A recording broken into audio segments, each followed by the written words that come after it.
सूर्यकुमार यादव मुंबईतल्या आपल्या घरी दाखल झालेला आहे. टीम इंडियाच्या कॅप्टनचं जंगी स्वागत करण्यात आलंय.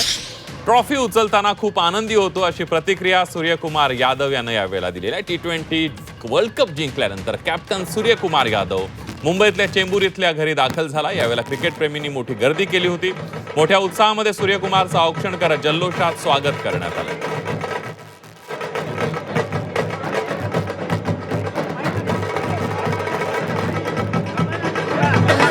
ट्रॉफी हातात आली तर चांगलं वाटलं कारण खूप वेळ झाला होता आम्ही ट्रॉफी बघितली नव्हती. पण ते चांगलं वाटलं. खूप एक्स्ट्रा ऑर्डिनरी फिलिंग होती आणि सेलिब्रेशन पण चांगलं झालं मॅच जिंकल्यानंतर. ते तर आम्ही 24 मध्ये पण केलं होतं कारण ते काय ते स्पेशल फिलिंग असते. तेव्हा जे विचार आला तेव्हा जे डोक्यात आलं ते आपण करतो.